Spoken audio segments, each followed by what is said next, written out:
Unmute us. Let's get started. Thank you, everyone. Tonight is Wednesday, February 5th, 2025. It's the public meeting of the Board of Zoning Appeals for the City of Albany. Our first project is project number 00599 for one area variance number 0195. Angelisa is arriving. The property address is 15 Trinity Place, applicant Trinity Alliance of the Capital Region, Inc. It's in the mixed-use neighborhood edge neighborhood. The proposal is to allow for a 0-foot rear setback where the required is 15 feet when abutting a residential zoning district. There's a seeker matter to consider, and applicant is here tonight with us. So with that said, I'll turn it to you guys. Hi, all right.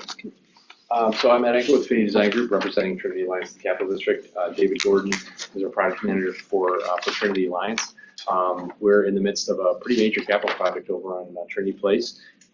We recently received an EPA grant in the form of about $20 million, which is really great news. Signed it all up before the administration changed, so I think we got it locked down. We'll see. So anyways, we're moving full speed ahead with our project. We're in kind of the design development phase of our project right now. There are some pretty specific and definitive timelines that the EPA has in place that we need to fulfill in terms of when things need to happen. So we've met with them several times over the last kind of several weeks. Yep. Now that we're kind of in full swing with them, but we've got a full boat of partners on board. We're working directly with Siemens as our energy performance consulting firm. We're working on signing up a general contractor at this point to help us with construction management services, but we have a full team of engineers right now that we're kind of in the planning stages, as it were. We're obviously been involved with the city from planning department and the zoning department, now zoning, for quite a while now, and in the process, and this is obviously the next step in our process. I don't know, Anna, do you want to roll into this a little bit? We can kind of get right into it. I'm assuming most of you are familiar with the property. I'm happy to give a little bit more of an update, but this is Trinity Alliance, the Capital District. This is the main brick building you see in the front there is the settlement house. Originally, it's been doing basically the same operations for a little over 100 years now. The middle section that you see that's kind of set back is what Trinity refers to as the atrium. It was built back in the 80s by Trudeau and Associates. And then the far right is the townhouse, which is actually connected via the atrium to the settlement house, and that's also owned and operated by the Trinity Alliance. We've gone through just about coming up on 2 years of planning with Trinity Alliance to come up with what the future is going to look like, and this has entailed us through a very exhaustive programming and planning exercise with all the interested agencies and Trinity staff to necessitate the need for an addition at this site. The addition actually is on the site of what was Trinity Church. Unfortunately, Trinity Church basically collapsed in about 2016, and needed to be demolished. So a lot of that material that was on the site there and the building footprint is actually very similar to the footprint that we're planning on putting back in that location, and hence the need for a variance on the rear area variance for the setback, which is currently the zoning calls for 15 feet. We're actually going back to the 0 lot line, which replaces essentially where the church was previously. So you can see the hatched area there is the existing settlement house, and then immediately behind that with the darker gray shade is the proposed new addition. The ground floor will house a food pantry and the bicycle share and a warehouse for the food pantry. The upper levels will be support staff for the food pantry, and then additional administrative and multi-purpose functions to enhance the offerings that Trinity is putting forth in the community. Trinity does a lot of things for a lot of different organizations throughout the entire city. Consolidating some of their operations here with the addition is going to allow them to be a much more nimble organization and kind of put most of the resources that they get, which are limited, to be quite frank, into delivering the maximum amount of benefit back to the community. By consolidating the operations here with the size of the addition that we're talking about through the program that we've done, will allow them to do that for now and in the future. We went into this initially, Harris Overlander, the former CEO, Taketa's taken his place now, which is great. We're kind of in that transition phase, but Harris called me up about 2.5, 3 years ago. It's like, we got money from ARPA. We got to figure out what we're going to do with it. And it turned into, initially it was like, well, you can do a roof and a boiler. And then we through the process, got this grant to do the project that we're at, and we're almost fully funded with the entire project. And total project cost for this piece, plus the other program things, we're also completely renovating the rest of the settlement house and the townhouse right out the back door, basically. Is about $17 million in total. We're about $12.5 million raised so far with the EPA grants and the other funding. They're doing a lot on a very tight urban site, hence the need for that rear setback. Having to take 15 additional feet along the entire back edge of the building would make it very difficult to do things like the warehouse for the food pantry, which is actually on the ground floor, tucked into the hillside. Interestingly, the common alley in the back there is actually about 10 or 12 feet higher than the grade at Trinity Place. So we're going to take the opportunity to build that into the hillside slightly so that the rear of the building will exit directly to grade. So we have some multi-purpose functions back there which will allow that access for safety reasons directly to the alley, which is beneficial to their operations. That kind of is the project in a nutshell. We're on a very tight urban site. We're trying to maximize it to the greatest extent possible. So the next slides are all just speaking to the variance itself. Mm-hmm.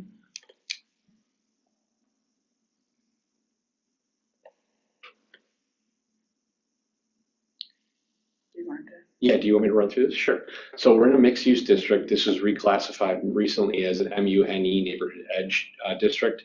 Obviously, it abuts a whole bunch of residential areas, but it is a mixed-use district, and we're fully by rights within all the use of the building is within the zoning standards. We're not asking for any amendments or any variances associated with any of that. Really, it's just the rear yard setback. I mean, do you need me to read through this, No. Anna? No. Okay. You can keep. Yeah.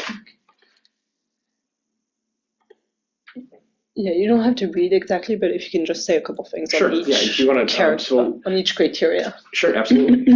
So the requested variance is a change in the character of the neighborhood. The rear setback won't impact obviously the streetscape, and actually along the streetscape, we've actually decided to push the building back ever so slightly from a historic perspective and also from an HRC perspective, so as to not decrease the significance of the existing settlement house. So by pushing it back on the front a little bit, historic character of the streetscape is maintained to a certain extent. The new building will actually take cues from some of the local, actually the Plesser warehouses and some of the other buildings locally.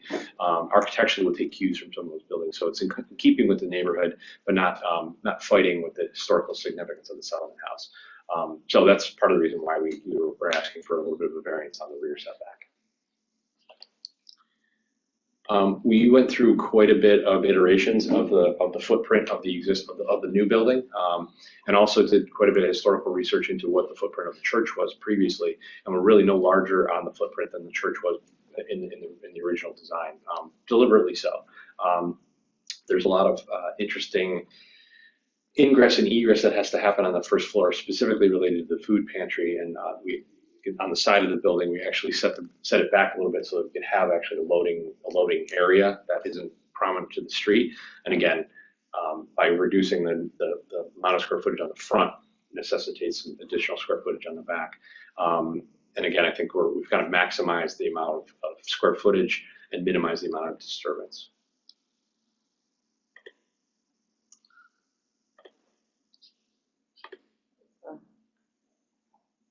Wasn't an additional slide, but if you could speak to it being right. Yeah. I mean, it is a fairly large variance across the entire rear of the property. We are actually in the process of reclassifying and consolidating the lots. Right now, there were 3 separate lots.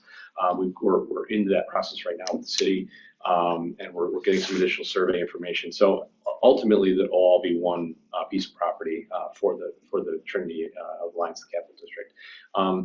The rear yard is 15 feet along the back edge. However, the existing facility that's there now, the back of Trinity Alliance, is their gymnasium space, which has historically been there since, I think, roughly 1938 or 40, somewhere in that zone, already is at a 0 lot line, and the adjacent buildings across the alley several of them are at a 0 lot line as well. So we're really not asking for anything that's not already a precedent set along the back edge of the property.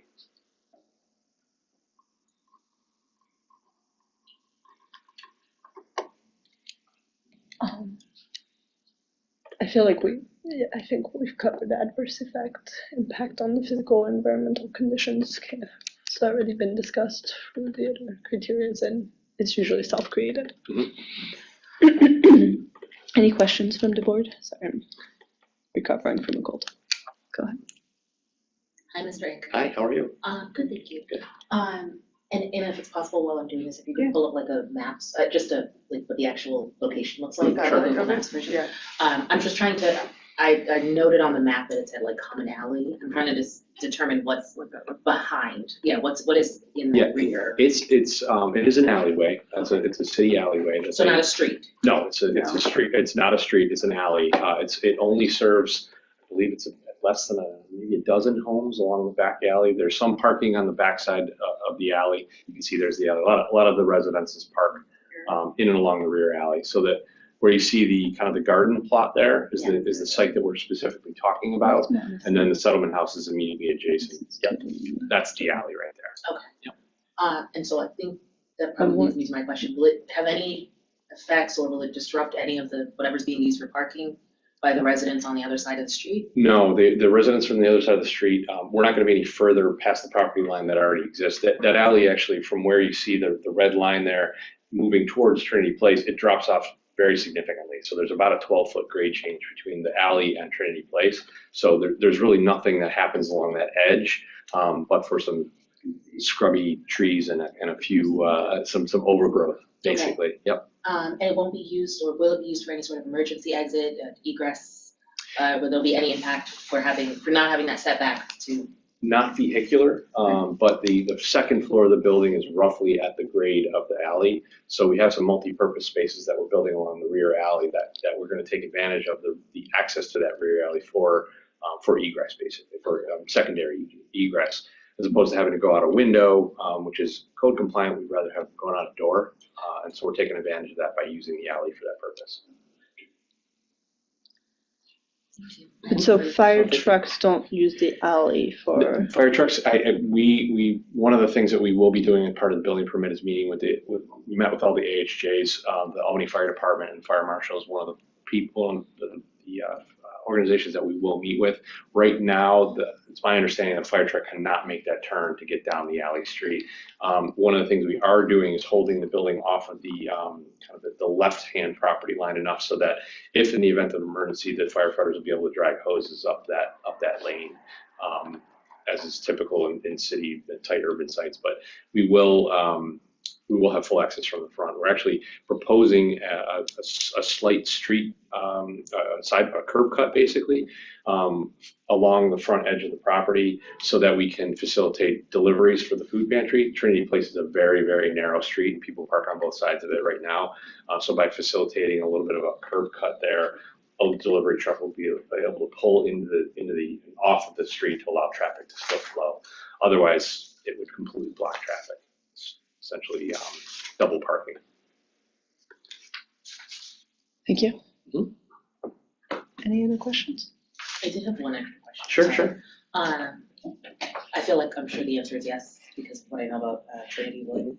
Have there been any conversations, good, bad, or neutral, with the surrounding neighbors or neighborhood associations or anything like that? Sure, yeah, I mean, they're in constant contact with the local neighborhood. We've had conversation. One of the big things that we're kind of contending with right now, we're in the process of trying to put together some options and plans for parking along the street edge. Obviously, with the additional capacity that the building is going to hopefully creates, they'll be able to, there's a lot just to the north, or to the, I guess it would be the west, or east rather, that Trinity currently uses that we're planning on taking advantage of. It's that one right behind, yep, there along Trinity, that lot right there. There's also, Trinity also has site control of a lot on the other corner before you turn down the adjacent street perpendicular. So we're also talking with the folks from Business for Good across the street where the Hattie's lot is about potentially using some spots for them during the day. We're also working on construction phasing plans right now, which will hopefully allow us to be able to park not only construction vehicles, but worker parking for the construction process in some of those adjacent lots. And so far, it's been pretty positive. Thank you. No problem.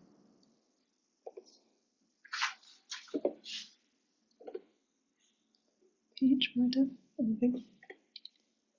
I have just one clarification. Sure. So, and then I don't know if you may have your own thoughts on it, but maybe the city might have some thoughts. So I heard you say something about, it sounds like you guys are consolidating the properties. So I'm wondering, but this variance would only apply to this one property, correct? Or once the lots are merged, does that potentially create a question of whether the variance applies to, or like since the variance is being, I guess, considered now, it would be for this lot only, and then when the lots get merged, the variance would still be, I don't know, I guess maybe it doesn't matter, but yeah. The adjacent lot, as you can see, the building is right at the zero lot line, so we're not asking, we would never be coming back and asking for a relief for the existing building, because that building already stays. The plan is to keep that in its exact spot, context, location. We're not going to be modifying the footprint of that building at all. Yeah. The adjacent lot with where the townhome is actually pretty landlocked. You can only get to it by a small gate on the back, and there really wouldn't be any need for construction in that rear alley. Quite frankly, we're trying to keep that as a backyard. I'm just still trying to kind of even understand it just from like a legal perspective, but like, because also these variances run with the land, and although Trinity has been taking care of these properties for a long time, you never know what happens in the future. But I guess I don't know if Jason, you have any thoughts on that? Like, what in particular? Sorry, I was just reading something else. Yeah. Whether or not the fact that the plots will be merged will have an impact on the variance. I think only a use variance is run with the land. I think area variance is specific to the request itself. Okay. Yeah. So wouldn't impact, like once the property are merged, it won't be extended to the other properties. It's just specific to the request at hand. Okay. So to this specific, even though this plot will kind of disappear in the future, it sounds like it won't exist as this plot only. The variance will only apply to this like limited space on the merged lot. I think it winds up being like a semantics thing. Like yeah, that one becomes, yeah. You know, if the plots are merged, then they're one land. Then. So does it apply to the whole thing? I think so. Yeah, well, and one is would be grandfathered. This one already is there. Yeah. So they it had to also be like, sort of soothe your concerns in that they have other agreements with other boards ongoing and being worked on regarding preservation of certain aspects. So that will also kind of be addressing those too. I think the HRC. I was just trying to figure out if this variance would get, once the properties are merged, will apply to the rest, but. You're lawyering too hard. Okay, thank you. yeah. I have a question for Anna, or I think I want to clarify. Just because I took a look at the notes. Are we not permitted to do anything on this action until planning acts? Okay. Yeah, so we can jump ahead. So at the planning board meeting yesterday, planning board made action to declare themselves lead agency and initiated coordinator review this morning, technically last night, because there are a number of public funding sources, but there's also two other boards involved, both the BZA but also the HRC, because it is in the historic resource overlay, so they do require a certificate of appropriateness. So there's a number of involved agencies. So the planning board, presuming they're maintain the lead agency, would need to take action on seeker prior to the area variance. So really the action would be to sign the seeker declaration for planning board to maintain the lead agency. Do we need to motion for that, or to consent? Yeah, previously you have, so that would be the recommended action. Okay, and the motion would be for planning to be the lead agency, or to consent for planning to. Okay. Can I ask a question that's not about this discussion? Yes. I just want to make sure that before I switch topics. Question about stormwater management mitigation, given that you were covering more of the lot and in an urban area where. Yep. So one of the things that we initially we had planned on actually taking the community garden and putting it up on the roof. That was the original plan. Through some kind of meanderings and discussions with Trinity, that the garden is a labor of love that nobody loves, unfortunately. So by putting it up on the roof, it just will make it less accessible. But what we are going to plan on doing is turning that into a green roof. It'll be completely that portion of the building will completely, we'll use an extensive system with trays and whatnot, but it'll be planted out with sedums for the entire area so as to mitigate the stormwater. That's our plan. So as to not need a variance for that portion of the work. Perfect, thank you. You're welcome.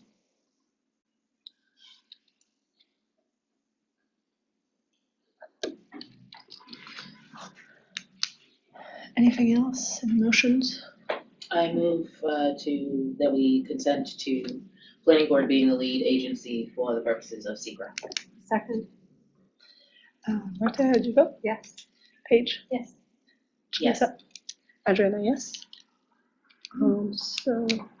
And we need a motion to table? Or- I think we just That tabled way, it. Yeah. Okay. So, yeah, thank you very much. This was interesting. Sounds like a great project. Yeah, we're excited to keep it moving. Thank you. Yeah, Thank and you. I guess Thank you we'll for your see you guys back whenever there's been a determination in the seeker.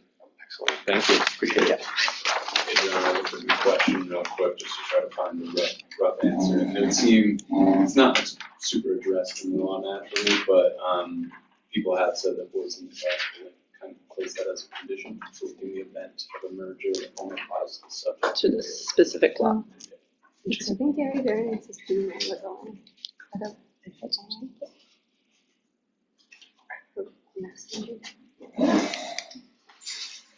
Okay, project number 00613, area variance 0196, property address is 63 North Ferry Street. It's in the mixed-use form-based warehouse neighborhood district. The proposal is to allow for outdoor storage of materials where it is only permitted within the L1 and L2 zoning districts, but the property is zoned MUFW. And Mr. Hirschberg is here with us tonight. Hi. Thank you, Dan Hirschberg, Hirschberg. I'm here today representing GMS Realty. GMS Realty is really our arm of Green Mountain Supply, electrical supply company who has two other warehouses in the Albany area, the main supplier of electric supply materials. The next sheet shows the project location and the project zoning. We're right in the middle of an MUFW zone, which there are plenty of functioning warehouses in the area, and there's also other things that are being built in the warehouse area since the mixed-use zone was created to create an area for other uses.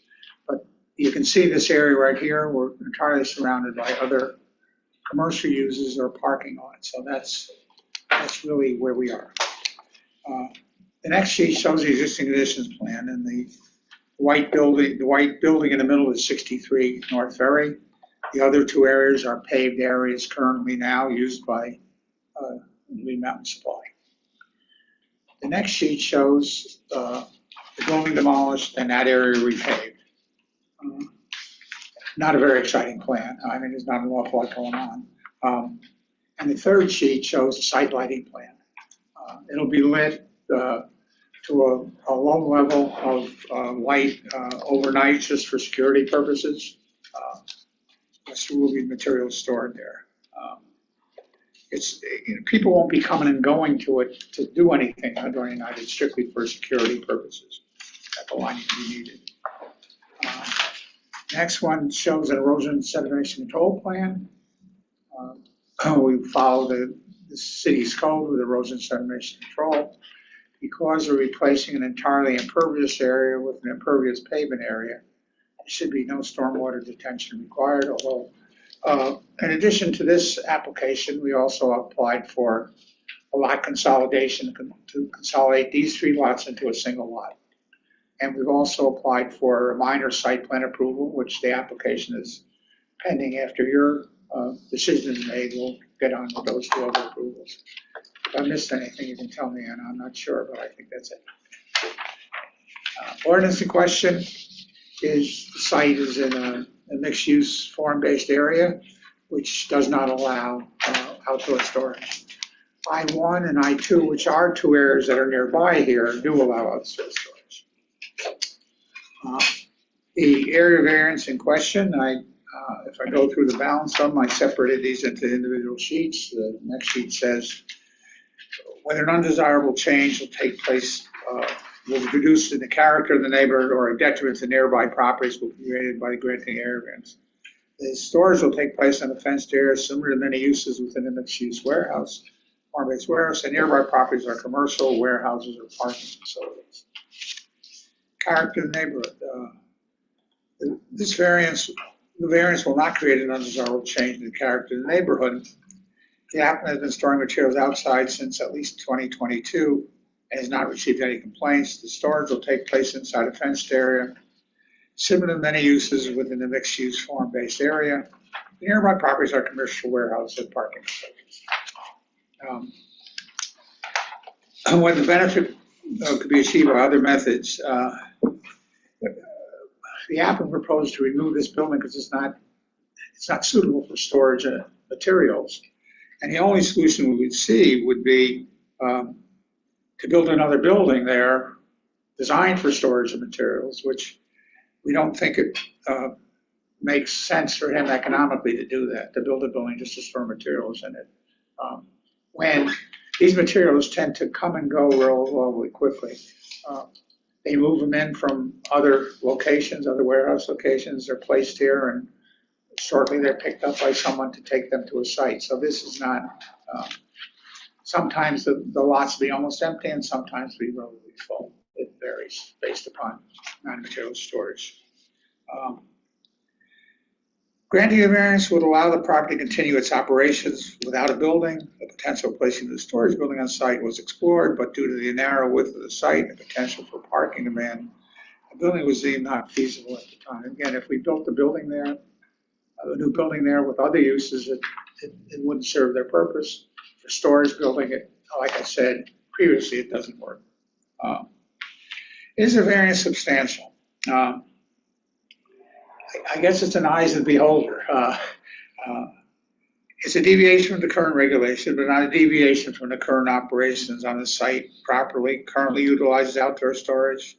Also, Learned Street, McCown's Owl is a chain link fence that is heavily screened with trees, brush, etc. that limits visual impacts on neighborhood properties. The nearby properties are commercial, warehouses, and parking facilities. Therefore, this area variance by my line is not considered substantial. And substantiality, again, I make the same points that I did previously. And if we go to the next one, there's no impact on the environment. Hold on a second. The only, I gotta be sure I got the right one. Another sheet in here. Whether the proposed variant will have an adverse effect or impact on physical or environmental conditions in the neighborhood or impact. We don't think it does. The building is being replaced by an asphalt parking lot. It'll be continue to operate as the area operates now, and there should be no detriment to any of the neighboring properties. And there are no impacts created by this variance. We don't need any new sewer use or water use or any operation of pipes on the site will continue in the same manner that they currently exist. And I have another one which says whether or not this was self-created. We admit it's self-created. We created it. We didn't want to demolish the building. Self-created does not necessarily mean you guys can't approve it, but we admit that it's self-created. I fall on the sword, it is self-created. And that's the lot consolidation plan, which shows all three lots combined into a single lot.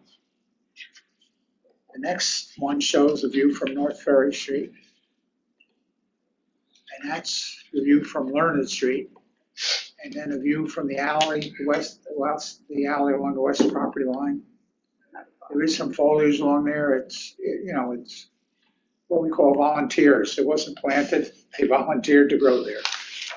But it does a pretty good job of screening it. That's my presentation. I'm prepared to answer any questions which the members of the board may have. Thank you very much. What do you plan to store on the site?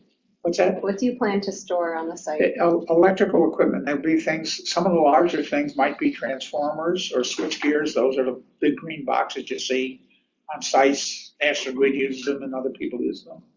There may also be some poles, since they do some pole work. And these are materials that aren't normally put inside a building because they're very heavy to move and long to handle. The smaller items, they do have space inside warehouses to store them. But this is for primarily the larger items that they may have to use for electrical services. There may also be some boxes. When they go out on a site, they bring an equipment box with them to store things in while they're working on a project. And the project, because Green Mountain Supply also does installation for some electrical sites. So they do have the equipment boxes and storage boxes they use out on the site. When the site closes down, they don't need them there, they'll pull them back here and store them in this area here. It's materials needed for construction of electrical supplies larger than we normally put in a warehouse. That's the best way I could say it. Where are your transformers now? What's that? Where are the transformers now?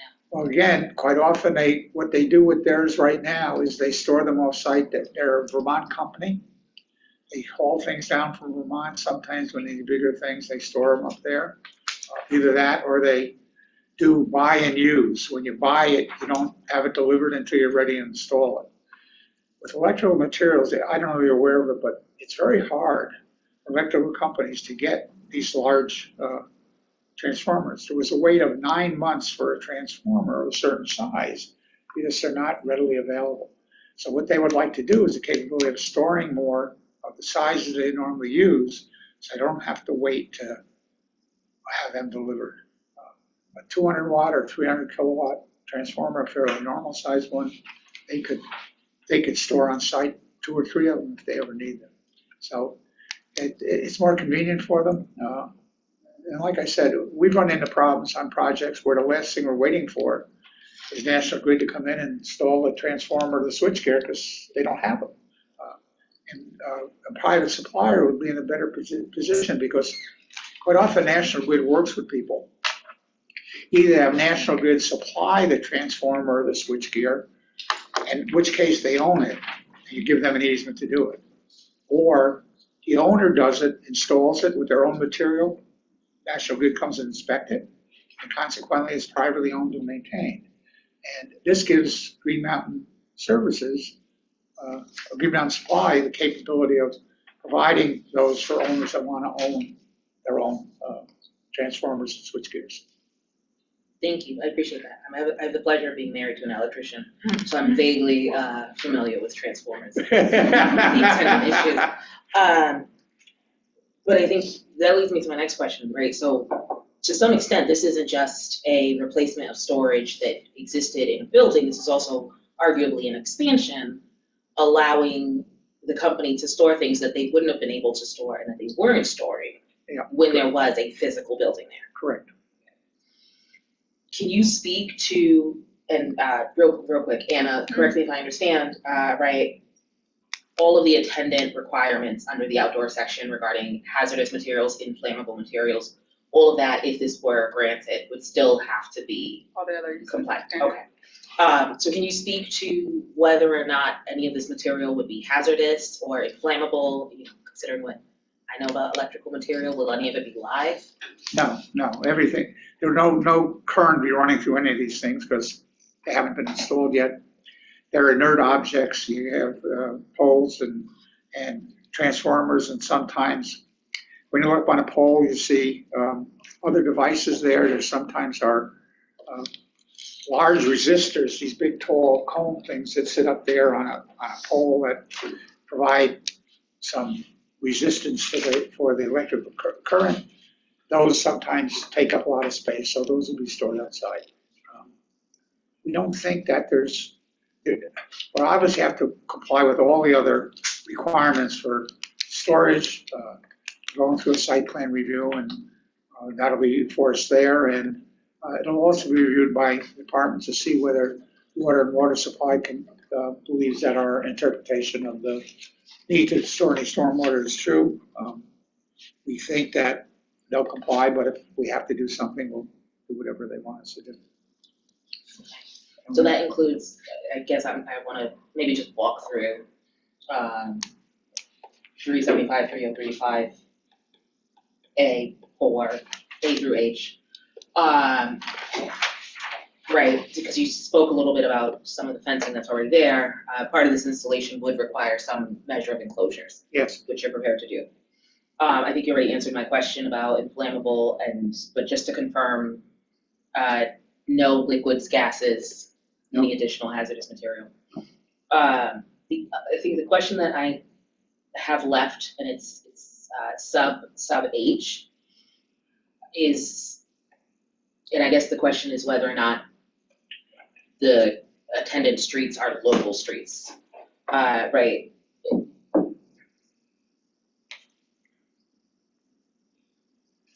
Like, how are we dropping off the transport? So the section reads, this use may not be located in areas where truck access to or from the property is through local streets. well, both Learned and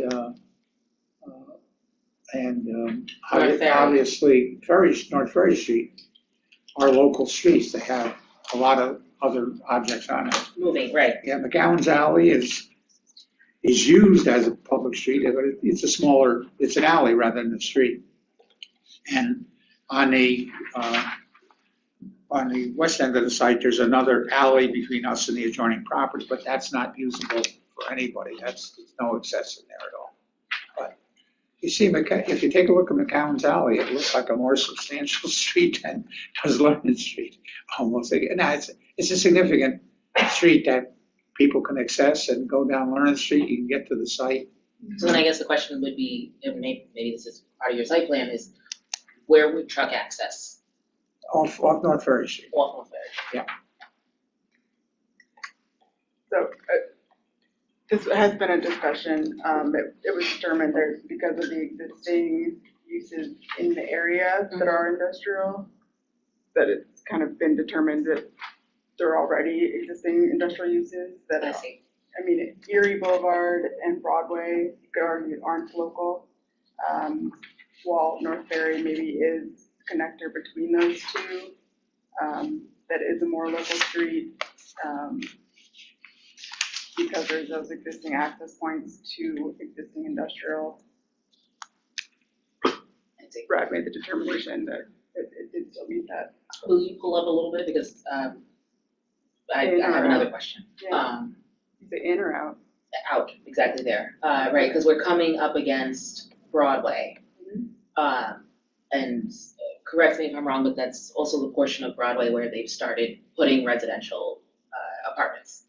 Yep. Is that one, the white building right there, residential? Yep.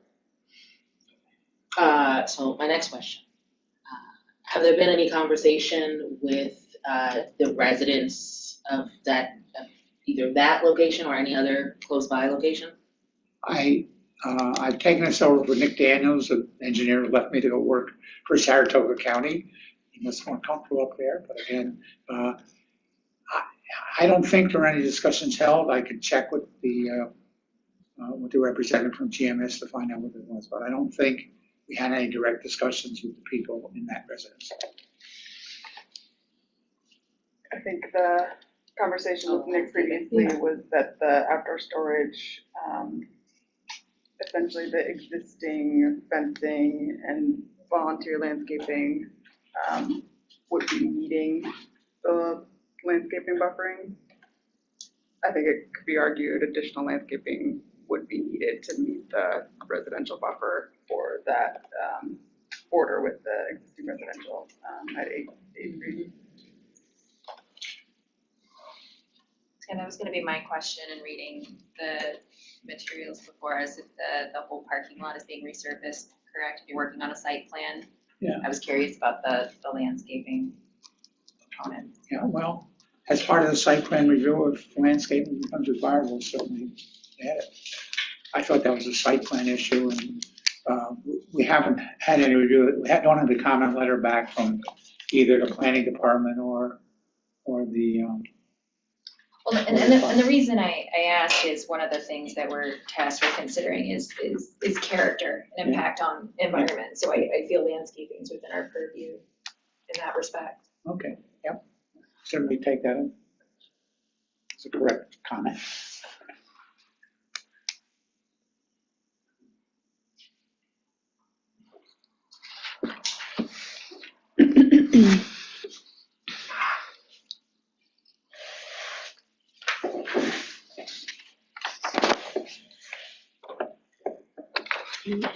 Even to Paige's point, beyond a corrective comment, like, is that something that we can like bake into a condition?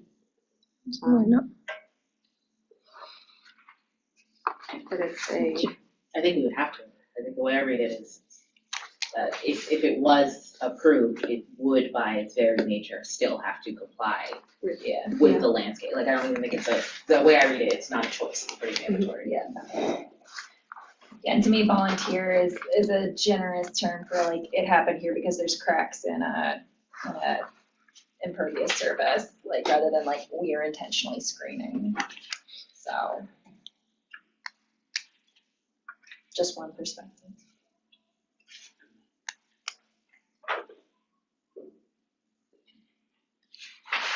I feel like my question from before applies here again, right? Like the sites are being merged, right? The different lots are being merged. So again, is the variance only to the one lot in the middle right now, but really is it for all 3 lots? Well, they have It's- the same use. Yes, but I guess there's like right now the variance, the way it's presented to us, is only for that one lot because that's where the building was demolished, right? That like, 63. yeah, Yeah. But No, really- it's actually the middle. Sorry, it's actually the middle a lot. yeah, that the was- middle lot, yeah. Oh, I see what you mean. I thought 63 is the But I don't think because we're offering the lot consolidation, we're gonna put a condition that would apply to all 3 lots that are now gonna be combined into a new 63 North Third. Wait, say that again, sorry. Yeah, I'm putting my Yeah. applicant in the Yeah. position to tell them, but I think it'd be reasonable being that we're all doing a lot consolidation. You're not voting on a lot consolidation, but the planning department reviewed a lot consolidation and also reviewed the site plan as a minor site plan. So my guess is that if you thought that a condition should be that landscaping should be provided in the parking, subjected to a review by city forester or the planning department, I'd certainly bring that back to my client that says that's what we have to do. I think the board can definitely use conditions to the advantage here with respect to lot consolidation, just, in terms of if the variance is needed for all of the lots, which I imagine it will be, of course, you could just kind of make special mention of that, just to make sure it's clear, or.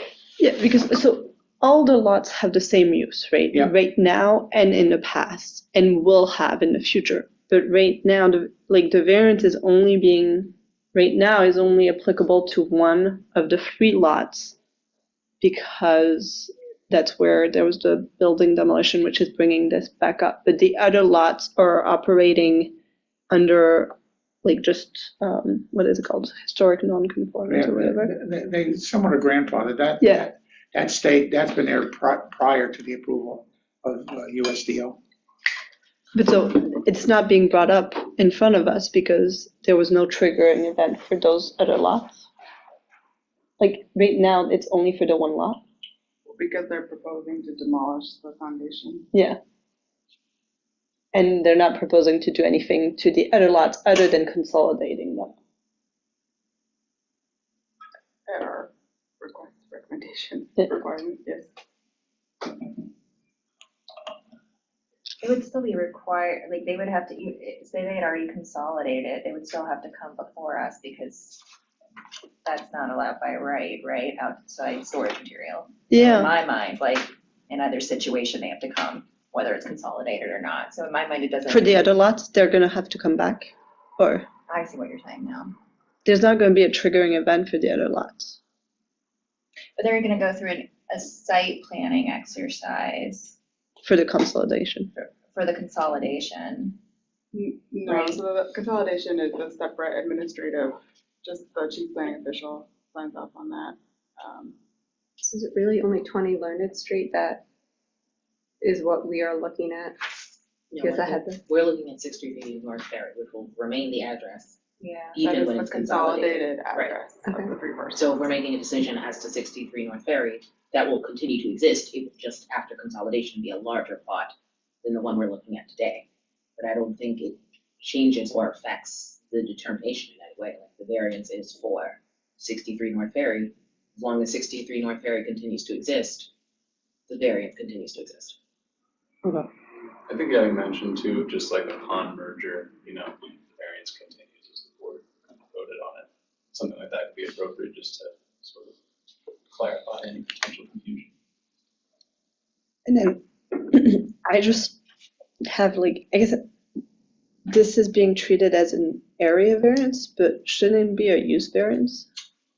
It would seem that way to me as well, yeah. So the determination is, it's a permitted use, so it's just a specific categorization underneath the use specific standards that we were just looking underneath. So that was the determination by the chief planning official, Brad. So, that's how we've made that determination in the past, as the permitted use. So It's because not of that, it's not a use variance, but it's, walk me through that again, just for my full, So this is a permitted use in the UFW. So for it to be It's a- use variance, storage and wholesale distribution would have to be not a permitted use. but so it's a permitted use, but so why does it trigger an area variance? The way that I like to think about it is that outdoor storage does not exist in the permitted use table. It only exists under the specific use standard. And so that's why it would apply under the specific use standard, because that's the only thing really tying it to a lot. It is like that. Storage and wholesale, UFW, permitted. Like the category is permitted, but when it comes to the use specific standards, there's a variation. I'm certainly comfortable deferring Brad's assessment here, but by definitions in state law and stuff, this is definitely more of the use variance, just because it's allowing a use that would otherwise be prohibited because it's not an industrial district. But I would But defer the to overall board use Brad's category, as defined, is permitted. Yeah, I guess it's like a sub-use within the use. It's a little complicated, so I would definitely defer to you all, but by the state's definitions, use variance grants permission to do what use regulations prohibit, and these are the use regulations, and they prohibit it. So it creates a little bit of complication, I think, in terms of how it's being presented right now, but again, certainly happy to defer to Brad on that. Tell me your thing again. You were walking. I mean, I see the logic both ways. For what it's, I feel like we are trying to shoehorn this into an area variance, but I see the logic of this category of storage and wholesale distribution is permitted in mixed-use form-based warehouse district, according to table 375.302.1, and then just how that looks is where we're getting this, the variance.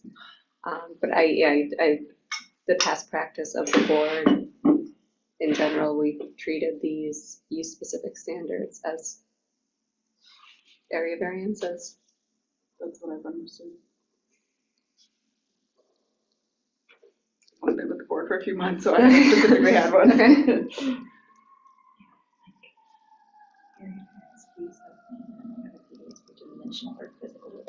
And that's not what we're doing. Wait, can you say? Right? Can you just share? Just read for everyone. So I'm just looking at this Yeah. memo from planning that went out in May 2024.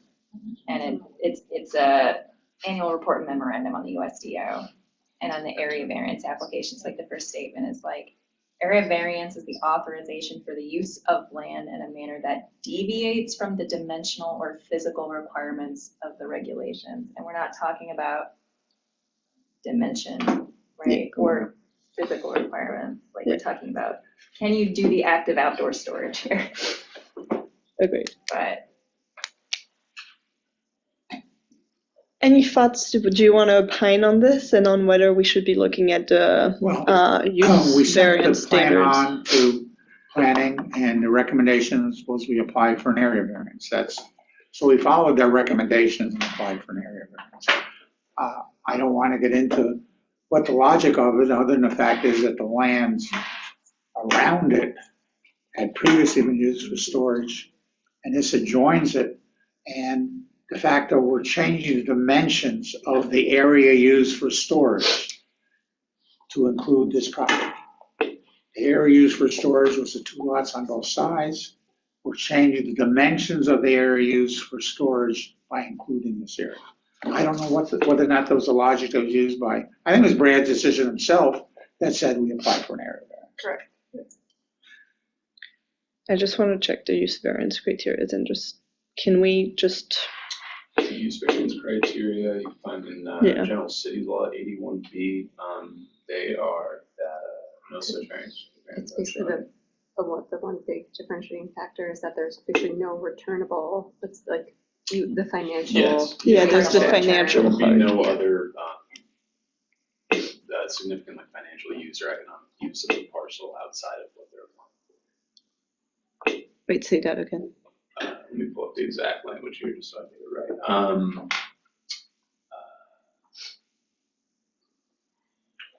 No such variance. The applicant cannot realize a reasonable return provided that lack of return is substantial as demonstrated by competent financial evidence. The alleged hardship relating to the property in question is unique and does not apply to a substantial portion of the district or neighborhood. The requested use variance, in this case, obviously, not really requested, but if granted, will not alter the essential character of the neighborhood. And 4 would be the alleged hardship is not self-created. So it creates a similar but slightly different and more challenging to accomplish test in adding in the reasonable return, but otherwise it's more or less mirrors everything. I don't know. Board members, any thoughts on this? Like, do we need to kind of switch how we're approaching this from our perspective? I mean, we're not bound by Brad's decision, I think, to some extent. Although, I guess I'm not sure, but Well, that is what was applied for, so that's what is in front of you and what you're considering. So I think if there were questions about what you're considering in advance of the meeting, that would have been helpful to know, so we could have had a more clear determination that I could have brought for you. So if there's questions about the application itself, then I think something should be sent back for the applicant that then I can work with Dan on. But this is obviously a determination made by the people now. okay. So I think we can definitely move on seeker. I personally think that we should wait to move on this until we get a bit more thought on this question of whether or not this should actually be treated as an area variance or looked at through the use variance criteria. And I guess maybe that might also give you an opportunity to also come back to the board with maybe a plan for the buffering and vegetation, especially towards the residential building and stuff like that. But if we can't use the area on 63 North Ferry Street, which currently has a building on it, for storage, or my guess is we fence it off and we leave it vacant, because again, there's no other use that the applicant wants to make of it. So, again, we're caught in a catch-22. We went through the same application process. We were told to kill within the guise of an area variance, and maybe that can be further discussed with planning department. But quite honestly, making the use variance request is very difficult because it's self-created. We're self-creating it. And that's normally a major block to taking use variance applications, even though I could say it wasn't self-created, it was created by a decision of the planning director and the ZBA BZA disagreeing, but that's not a valid reason. But other than the fact is my client would have a tough time proving the test for use variances. Because it's cumulative. And not only that, a lot of the proof that you normally make for economics isn't just that the land isn't returning any profit, you can't make any money on it, but you really have to show a deleterious impact from forcing you to keep it like that. And, again, there's an impact, but whether or not it's a big impact being that the GMS owns on the property and everything else is, puts it in a position of making a very hard proof for the economic viability question. Okay, thank you. So we obviously Which I guess would is appreciate it I don't believe there's remaining been an any area use on variance, but 17. if not, We've strongly dissuaded from any use variance application. What was that? I don't believe there've been any successful use variance applications since the USDO has been adopted in 2017. We strongly dissuade from it. Just because it is such an uphill battle and, it's in conflict with the adopted ordinance. I may have seen one, but Yeah, in the 2024 memo, it's 0 use variance application since 2017.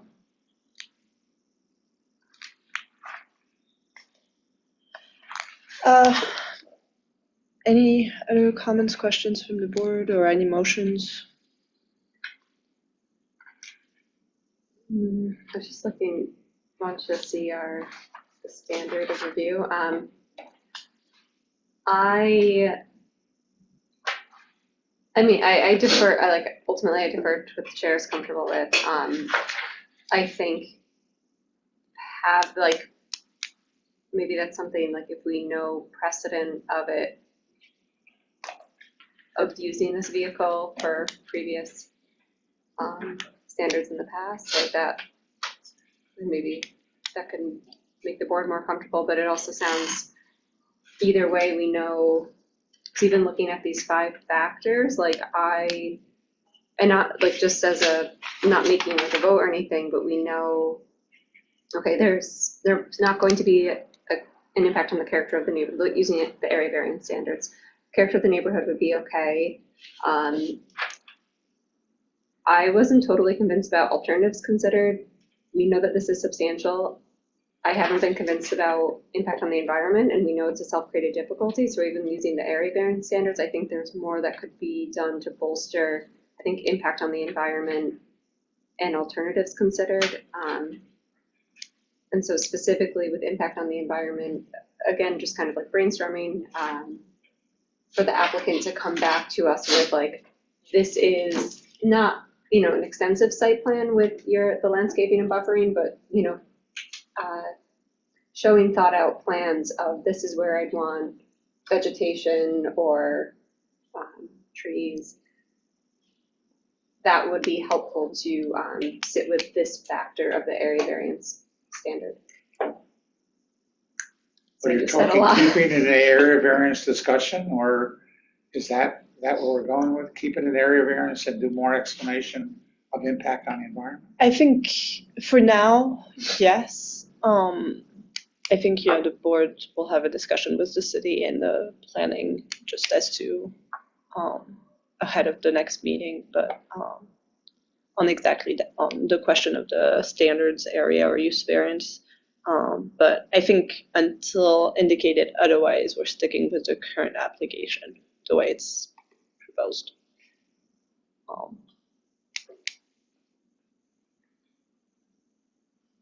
Paige, I see you shaking your head. I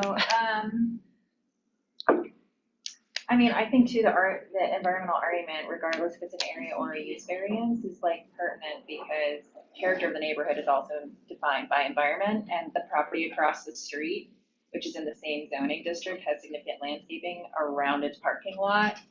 And especially when there's now also residential properties, I don't feel it's a significant ask to see a landscaping impact, some preliminary landscaping consideration when that has environmental and character implications, which are relevant and like regardless if it's an area or a use plan. We can certainly pursue that and give you a landscape plan in advance of the site plan review. But, you know, we're still talking issues that rely on our application for an area. Yes. Okay. Unless the city indicates otherwise. Okay. Let's stick with that for now. Yeah, I think it was important to have the discussion either way, but for now, let's stick with what we have in front of us. With that said, do we have a motion on seeker? I will, for this unlisted action, I will move for a negative declaration. A second?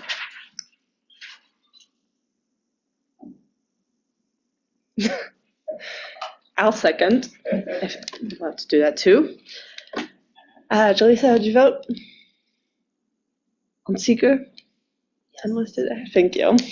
Paige? Yes. Martha? Yes. Adriana, yes.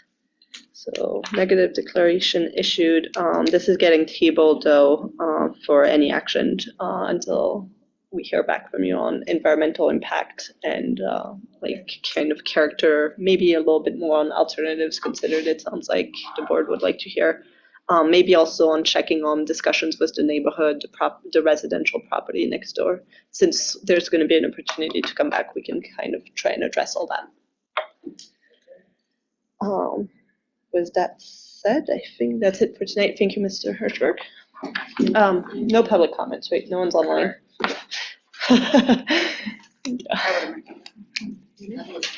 Yeah, we have to do the minutes. You want to go ahead? No. Okay. Yeah, you weren't here at the last meeting.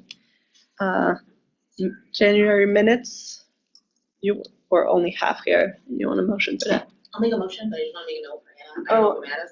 Actually, I don't think we can because Serena's I not don't- here. Oh, and like you're not gonna vote on it, and I guess you could only partially. Sorry, I interrupted you, Okay, Lisa. so we'll hold it until next time. So you have a correction. And then, No, it's not a question, it's a correct, words. Question? Yeah. Not that I need to be, just for the record. But there have been other minutes where like the no vote has been recorded with like the person's name. I don't need it to be that way, I'm just noting, I don't know if it's like, if it's necessary. But on this one, I noticed that it wasn't. It's a Okay. regular no. Okay. It's not always, okay. Yeah, I don't think it matters because it was only like 3 of us anyway, or however many of us, but I feel like the planning board and the BZA minutes are different, so sometimes it's numbers and I think it's usually just numbers or votes, thanks so for being one on the street. sometimes decisions usually will have the actual votes, by names, whereas the minutes would just have the numbers. And then Before we, also something else. go ahead. The weird situation with the dance party and everybody hating dancing on Lark. Oh. What happened to them? next meeting. Correct, they specifically requested to be at the March meeting. Okay, do we know if they fulfilled the notice requirement? They have not submitted their affidavit, they did receive their materials mid-January. Yeah, and then also just, I guess, on that note as well, I had not forgotten about the de novo review letter, but since it got pushed to March, I figured I had a little extra time. I also, I don't know if you saw the one submitted by their attorney. I did not look at We have it not yet. adjourned, yeah, we're still recording. Okay. We're still on a meeting. I reached out to him and explained again what your question was, but I think you'll notice when you read it, he just defined de novo review over the course of 2 pages. And so I've tried to see if you can submit a fermented version of that. I don't think it's been sent yet, but just so you're aware of it. Okay. I will have an action. Thank you. I wanted to note for everybody that the new adopted, not adopted yet, but the new sign ordinance was passed by the Planning Economic Development Land Use Subcommittee. So it's moving on to the Common Council, which is very exciting. Avi has worked very hard on that, so No more hopefully sign variances. soon we will have less sign variances for you and also a new printed section for your printed binders. So I just wanted to note that. Hopefully. And there's a lot more images in it as well, so hopefully it'll be a little easier to explain and discuss with the applicant. Could we actually have you or Abby do, or someone from planning do a short presentation of like kind of what was, like what was in it, the updates and stuff like that, whenever it gets approved or something, or when there's not a super heavy calendar. Yeah. Yeah, that'd be, or it doesn't have to be super long, but just kind of give us the highlights. Yeah. Oh, yes, one more thing, Jason.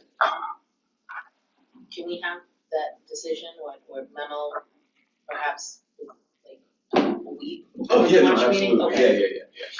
I'm planning on getting to you way before, Okay. probably like next week. Just wanted a little bit more time. Yeah. On that, so we're tabling the minutes for January. Yep. For quorum and other reasons. So I'm gonna make a motion to adjourn. Second. Yes. Jaleesa, Paige, Joanna, Yes. and Marta, yes.